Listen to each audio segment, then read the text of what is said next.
사랑하는 불자 여러분, 그리고 진리를 찾아 길 위에 서 계신 모든 인연들께 깊은 합장의 인사를 올립니다.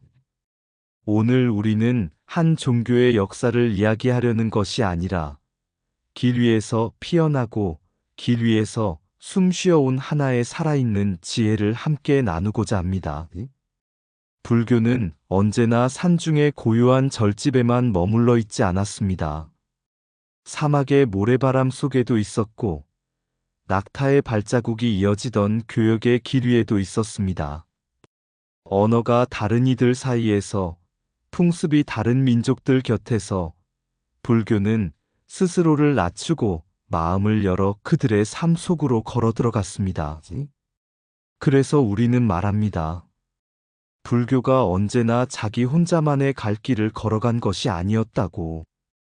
고통이 있는 곳에 함께 머물렀고 아픔이 깊은 시대일수록 더 낮은 자리로 내려갔으며 사람들의 부족함을 채워주기 위해 끊임없이 자신을 변화시켜 왔습니다. 오늘 우리가 따라가 볼 실크로드의 불교 유적들은 단순한 돌과 흙의 유산이 아니라 그러한 불교의 숨결이 남아있는 살아있는 발자취들입니다. 그 길 위에서 우리는 묻게 됩니다. 지금 이 시대를 사는 우리의 불교는 과연 어디를 향해 걷고 있는가? 그리고 우리는 누구의 곁을 향해 걸어가고 있는가? 사막을 건너며 전해졌던 그 오래된 연꽃의 향기를 따라 오늘도 시대와 함께 걸어가는 불교의 길을 여러분과 함께 나누어 보고자 합니다. 함께 그 길 위에 서 보시겠습니다. 사막의 우물가에서 피어난 법문. 실크로드를 따라 수행하던 한 젊은 승려가 있었습니다.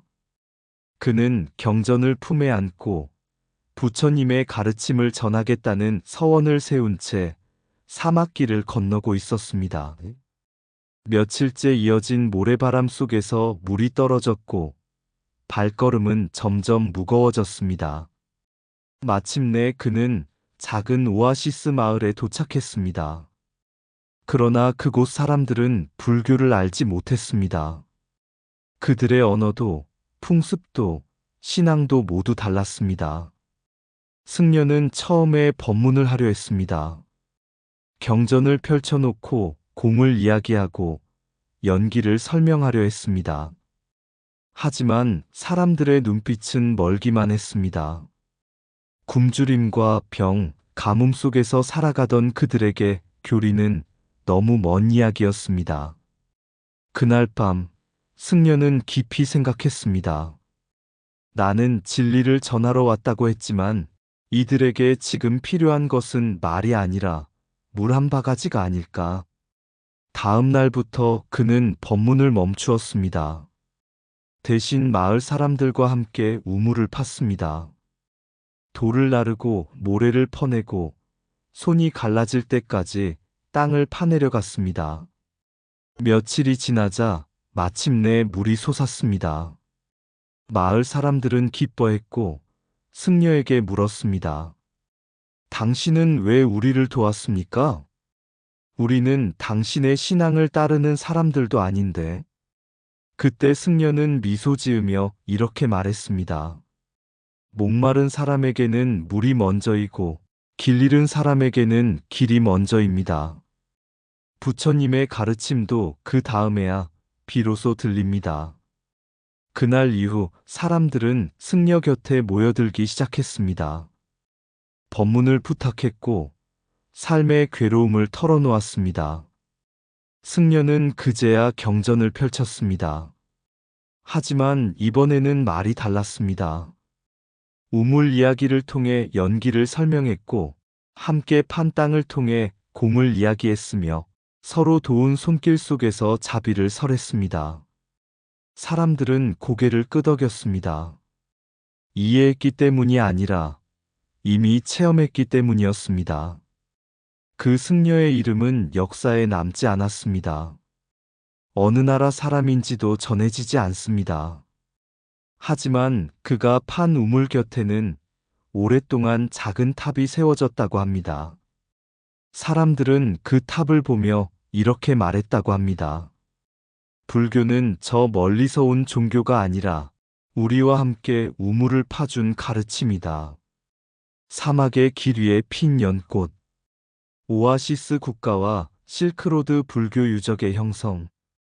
옛날 인도에서 출발한 한 줄기법에 바람이 있었습니다. 그 바람은 산맥을 넘고 강을 건너 마침내 거대한 모래바다, 테클라마칸 사막의 가장자리에 이르렀습니다.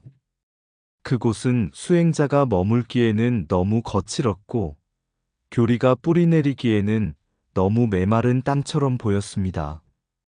그러나 사막 한가운데 기적처럼 물이 솟는 곳들이 있었습니다. 사람들은 그곳을 오아시스라 불렀고 길을 건너던 이들은 생명을 이어가기 위해 반드시 그곳에 머물러야 했습니다. 불교도 마찬가지였습니다. 사막을 단숨에 건널 수는 없었습니다. 그래서 물이 있는 곳, 사람이 모이는 곳, 생명이 쉬어가는 곳마다 잠시 발걸음을 멈추었습니다. 그렇게 해서 형성된 곳들이 바로 쿠차, 투루판, 호탄, 카슈카르, 우르무치 같은 오아시스 국가들이었습니다. 쿠차 번역의 연꽃이 피어난 곳. 쿠차는 단순한 교역 도시가 아니었습니다. 이곳은 언어가 만나고 사상이 번역되던 거대한 법의 작업장이었습니다. 쿠마라지바 같은 위대한 역경승이 이 땅에서 태어나 인도의 불경을 중국의 언어로 옮기며 진리를 수많은 사람의 삶 속으로 건너가게 했습니다. 여기서 불교는 더 이상 한 나라의 가르침이 아니었습니다. 번역을 통해 새로운 숨을 얻은 세계의 가르침이 되었습니다. 투르판 사막 속 문화의 용광로. 투르판은 불교가 머물며 색을 입은 곳이었습니다. 고창과 교화의 유적, 베제클리크 석굴의 벽화들은 인도풍도 중국풍도 아닌 독특한 혼합의 미를 보여줍니다. 포도가 익어가듯 이곳에서 불교도 시간 속에 숙성되었습니다. 사막의 햇빛, 유목의 감성, 농경의 삶이 함께 스며들어 불교는 한층 더 인간적인 얼굴을 갖게 되었습니다. 호탄 보석길 위의 불국토. 호탄은 옥의 고장이었습니다. 천산에서 흘러내린 옥이 이 땅을 부유하게 했고 그 부는 사원과 탑, 불상을 세우는 공덕으로 이어졌습니다. 상인들은 보석을 거래했지만 승려들은 마음의 보석을 전했습니다. 그래서 호탄의 불교는 화려했지만 사치스럽지 않았고 풍요로웠지만 수행의 향기를 잃지 않았습니다. 카슈카르 앤드 우르무치 문명의 관문. 카슈카르는 동과 서가 마지막으로 손을 맞잡는 곳이었습니다. 인도에서 온 승려도 중국으로 향하는 상인도 모두 이곳을 지나야 했습니다. 수많은 민족이 모여 살며 불교 역시 다양한 얼굴로 존재했습니다. 우르무치의 홍산탑 같은 유적은 세월과 종교의 변화 속에서도 불교가 이 길 위에 머물렀음을 조용히 증언하고 있습니다. 길 위에서 피어난 불교의 모습. 이 오아시스 국가들의 공통점은 분명했습니다. 농경민이 있었고 유목민이 있었으며 토착 신앙이 살아있었고 교역 문화가 활발했습니다. 불교는 그 위에 군림하지 않았습니다. 그들을 부정하지도 않았습니다. 대신 그들의 언어로 말했고 그들의 예술로 표현되었으며 그들의 삶의 방식 속으로 스며들었습니다. 어떤 곳에서는 벽화가 되었고 어떤 곳에서는 탑이 되었으며 어떤 곳에서는 노래와 설화가 되었습니다. 사막에는 씨앗이 잘 자라지 않습니다. 그러나 오아시스 곁이라면 이야기가 달라집니다. 불교는 메마른 땅에 억지로 뿌리 내리려 하지 않았습니다. 물이 있는 곳, 사람이 숨쉬는 곳, 삶이 이어지는 자리에서 조용히 꽃을 피웠습니다. 그래서 실크로드의 불교는 정복의 종교도 강요의 종교도 아니었습니다. 함께 머물고, 함께 배우고, 함께 변하며 피어난 꽃이었습니다. 불교는 교리만 전한 것이 아니라 길 위의 삶과 문화를 함께 품었다. 사막의 길 위에 피어난 연꽃은 진리가 멀리 있어서가 아니라 사람들 곁에 있었기 때문에 피어날 수 있었음을 지금도 조용히 말해주고 있습니다. 사막을 건넌 것은 낙타의 발이었지만 마음을 건넌 것은 자비였다. 물이 있는 곳에 사람이 모이듯 고통이 있는 곳에 불법이 머물렀다. 불교는 길을 만들지 않았다. 사람들이 걷는 곳을 길로 삼았다. 교리는 경전에서 시작되었지만 완성은 삶 속에서 이루어졌다. 오아시스는 물로 사람을 살리고 불법은 지혜로 시대를 살렸다. 불교가 위대한 것은 높아서가 아니라 어디든 스며들 수 있어서다. 사막의 모래는 문명을 갈랐지만 불법은 그 사이를 이어주었다. 번역된 경전은 글자가 아니라 문화가 서로를 이해한 흔적이다. 불교는 한 나라의 진리가 아니라 만남 속에서 자란 진리였다. 탑은 돌로 세워졌지만 그 기초는 사람들의 삶 위에 놓여 있었다. 유목의 바람, 농경의 흙, 토착의 노래 속에서도 불법은 같은 향기를 냈다.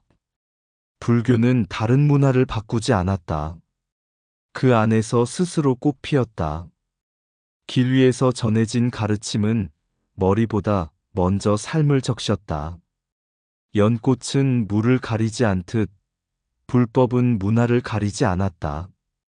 실크로드의 불교는 전파된 것이 아니라 함께 살아낸 진리였다. 시대의 고통을 품은 종교.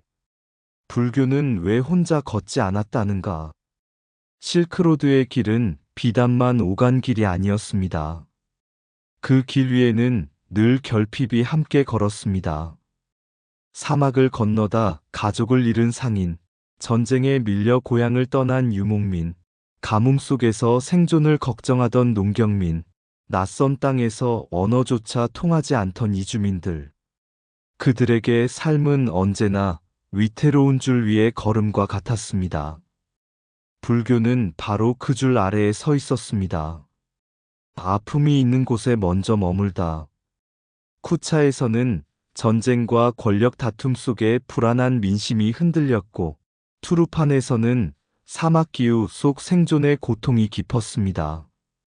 호탄에서는 부유함 속에서도 탐욕과 갈등이 끊이지 않았고, 카슈카르에서는 수많은 민족이 섞이며 충돌과 긴장이 이어졌습니다. 불교는 그 위에 교리를 얹지 않았습니다.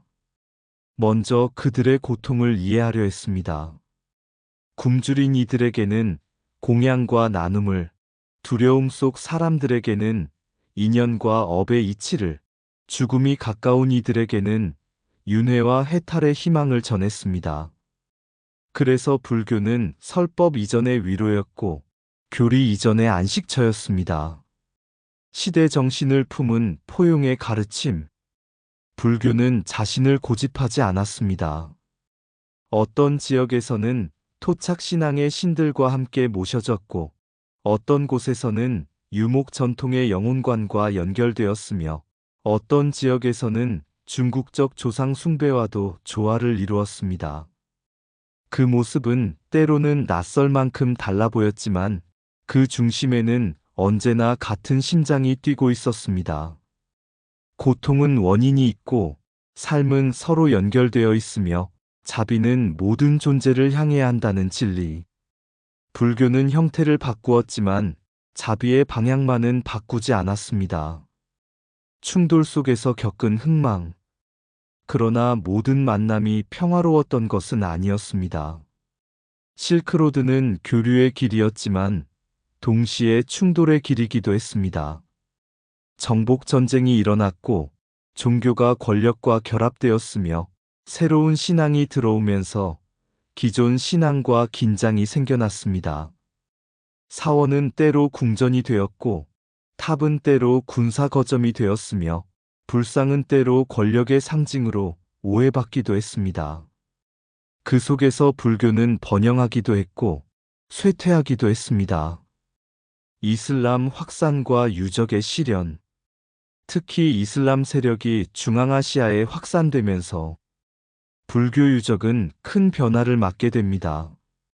이슬람 신앙은 우상 숭배를 엄격히 금했기에 불상과 벽화, 탑과 사원은 파괴의 대상이 되기도 했습니다. 수백 년 동안 이어져 온 석굴이 무너졌고 벽화의 얼굴이 지워졌으며 불상의 눈이 깎여나갔습니다. 그러나 그것은 단순한 파괴만의 역사는 아니었습니다. 그 속에서도 사람들은 기억을 지켰고 유적은 폐허 속에서도 남았으며 진리는 형태를 잃어도 의미까지 사라지지는 않았습니다. 모래에 묻혔을 뿐 사라진 것은 아니었습니다. 불교는 언제나 찬란한 황금기만을 걸어온 종교가 아니었습니다. 오히려 더 많은 시간, 고통의 시대를 함께 걸었습니다. 사람들이 울 때 함께 울었고, 문명이 무너질 때 함께 침묵했으며, 유적이 파괴될 때조차 원망보다 연민을 먼저 일으켰습니다.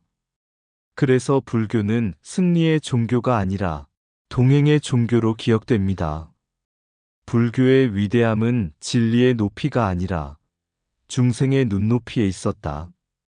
높은 법문은 잠시 감탄을 낳지만 낮은 자리의 자비는 시대를 살립니다. 실크로드의 폐허 속에서도 불교의 숨결이 느껴지는 이유는 그 진리가 하늘에 머물지 않고 언제나 사람의 눈높이에서 숨 쉬었기 때문일 것입니다. 불교는 고통이 사라진 뒤에 온 것이 아니라 고통 한가운데로 걸어 들어왔다. 법문은 입에서 시작되지만 자비는 눈물을 닦는 손에서 시작된다. 진리는 높이 설수록 멀어지고 낮이 설수록 가까워진다. 불교는 사람을 가르치기 전에 먼저 사람을 이해했다. 시대가 울고 있을 때 침묵하지 않는 종교, 그것이 불법이다. 불교의 길은 설득의 길이 아니라 동행의 길이었다. 교리는 다를 수 있어도 괴로움의 언어는 어디서나 같았다. 불교는 문화를 바꾸려 하지 않고 고통을 덜어주려 했다. 자비는 같은 믿음을 가진 이에게만 향하지 않는다. 유적이 무너질 수는 있어도 자비의 기억까지 무너지지는 않는다. 불상은 파괴될 수 있어도 중생을 향한 마음은 파괴되지 않는다. 불교의 힘은 권력에서 나오지 않고 고통 곁에 머무는 인내에서 나온다. 시대 정신을 품지 못한 진리는 오래 숨쉬지 못한다. 불교는 승리하려 하지 않았고 다만 함께 살아남으려 했다. 중생의 눈높이에 내려온 순간 진리는 비로소 살아 움직였다. 낙타의 발자국이 모래 위에 남던 시대가 있었습니다. 지금은 보이지 않는 신호가 공기 위를 건너갑니다. 길은 사라진 것이 아니라 단지 형태를 바꾸었을 뿐입니다. 과거 문명이 만났던 곳이 실크로드였다면 오늘 문명이 교차하는 곳은 보이지 않는 거대한 의식의 그물, 곧 인공지능의 길이라 할 수 있습니다. 21세기 다시 갈림길에 선 불교. AI 시대와 현대 불교의 과제. 옛날 실크로드를 건너던 이들은 비단과 향료, 보석을 실어 날랐습니다. 그러나 그보다 더 많이 오간 것은 생각이었고, 세계관이었고, 인간 이해의 방식이었습니다. 불교도 그 길 위에서 자신을 질문받았습니다. 당신의 가르침은 다른 문화 속에서도 살아 숨 쉴 수 있는가? 그리고 불교는 그 질문에 응답하며 스스로를 확장해 왔습니다. 오늘의 실크로드 AI. 21세기 인류는 다시 거대한 교차로에 서 있습니다. 이번에는 사막도 산맥도 아닙니다. 데이터가 흐르고 알고리즘이 판단하며 인공지능이 인간의 언어와 사고를 모방하는 시대. 과거에는 낯선 민족을 만났다면 오늘 우리는 낯선 지능을 만나고 있습니다. 이 길은 더 이상 물리적 거리가 아니라 의식과 존재의 경계를 묻는 길입니다. 그래서 말할 수 있습니다. 사막의 길이 실크로드였다면 오늘의 길은 디지털 의식의 길이라고. 인공지능과 불교 연구의 시작. 이미 여러 학자와 수행자들은 질문을 던지기 시작했습니다. 마음이란 무엇인가? 의식은 어디에서 발생하는가? 자아는 실체가 있는가? 지능과 깨달음은 다른가? 이 질문들은 놀랍게도 불교가 2600년 전부터 던져왔던 물음들과 맞닿아 있습니다. 연기, 무아, 식, 마음작용. 불교는 마음을 고정된 실체로 보지 않았고 조건 따라 일어나는 흐름으로 보았습니다. 그렇다면 묻게 됩니다. 조건에 따라 학습하고 반응하는 인공지능은 어떤 의미에서 현대의 식이라 볼 수 있는가? 이 물음은 단순한 기술 논의가 아니라 존재 이해의 철학으로 이어집니다. 기술 문명 속 수행의 문제. 기술은 편리를 주었지만 동시에 새로운 번뇌도 낳았습니다. 끊임없이 자극되는 감각, 멈추지 않는 정보, 비교와 욕망을 증폭시키는 알고리즘. 과거 수행자가 끊어야 했던 것은 외부 세계와의 접촉이었다면 오늘 수행자가 마주한 것은 무한히 연결된 접촉의 홍수입니다. 그래서 현대의 수행은 산중의 고요만으로 완성되지 않습니다. 디지털 속에서도 깨어 있을 수 있는가? 정보 속에서도 마음을 잃지 않을 수 있는가? 기계의 속도 속에서도 자비를 유지할 수 있는가? 이것이 새로운 수행의 화두가 됩니다. 현대 불교학과 수행자의 역할.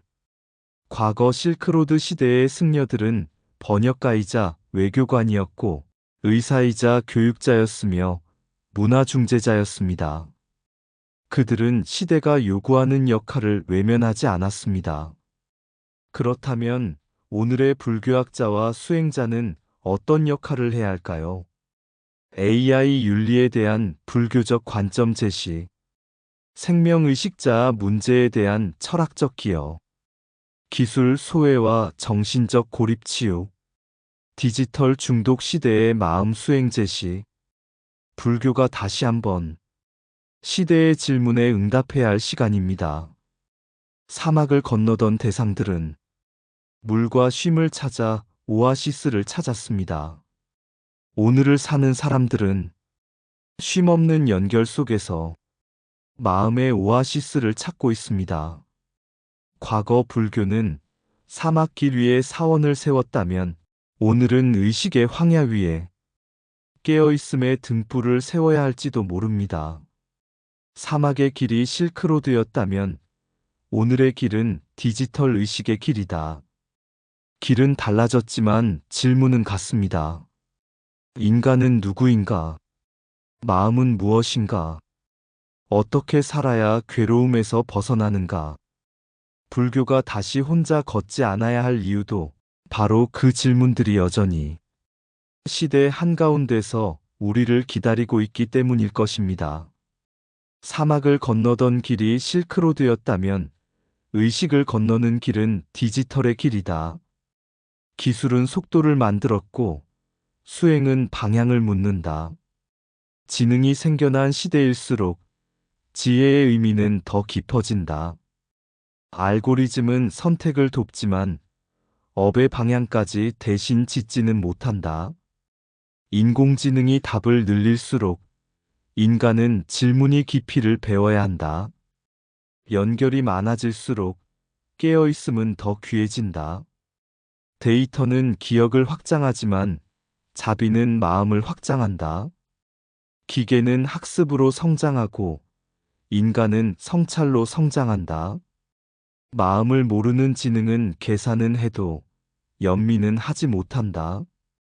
AI 시대의 수행은 고요를 찾는 일이 아니라 소음 속에서도 깨어있는 일이다. 디지털 세계가 넓어질수록 한 생각을 지키는 힘은 더 수행이 된다. 기술 문명은 삶을 편리하게 하지만 삶의 의미까지 대신 만들어주지는 않는다. 인공지능이 인간을 닮아갈수록 인간은 더 인간다워져야 한다. 새로운 지능이 태어나는 시대일수록 오래된 자비는 더욱 필요해진다. 사막의 오아시스가 길 위의 쉼이었다면 깨어있음은 의식의 오아시스다. 불교가 혼자 걷지 않았던 길. 아주 오래전 사막의 모래 위로 한 줄기 행렬이 지나갔습니다. 낙타의 등에 실린 것은 비단이었고 상인들의 손에는 향료와 보석이 들려 있었습니다. 그러나 그 행렬 속에는 눈에 보이지 않는 짐 하나가 더 실려 있었습니다. 바로 인간의 고통이었습니다. 병든 가족을 살리고자 길을 떠나니, 전쟁을 피해 국경을 넘으니, 굶주림을 피해 사막을 건너더니, 불교는 그 행렬 뒤에 서 있지 않았습니다. 그들 한가운데를 함께 걸었습니다. 목마른 이에게는 물을, 두려운 이에게는 인연의 이치를, 죽음을 마주한 이에게는 윤회의 희망을 전했습니다. 그래서 실크로드의 불교는 탑으로만 남지 않았고 사원으로만 기억되지 않았습니다. 사람들의 삶 속 기억으로 남았습니다. 세월이 흐르며 많은 것이 사라졌습니다. 석굴의 벽화는 바래졌고 불상의 얼굴은 깎였으며 사원은 모래 속에 묻혔습니다. 그러나 한 가지는 사라지지 않았습니다. 고통 곁에 머물렀던 그 마음, 사람의 눈높이에서 말하려 했던 그 자비. 그래서 폐허 위에서도 우리는 느낍니다. 돌은 무너졌어도 숨결은 아직 남아있음을. 그리고 지금 인류는 다시 새로운 길 위에 서 있습니다. 이번에는 낙타도 사막도 아닙니다. 데이터가 흐르고 인공지능이 사고를 모방하는 보이지 않는 거대한 문명의 길입니다. 사람들은 다시 묻습니다. 기술 속에서 인간은 어디로 가는가? 지능이 늘어날수록 지혜도 깊어지는가? 연결이 많아질수록 외로움은 왜 커지는가? 이 질문들 앞에서 불교는 또다시 선택의 자리에 서 있습니다.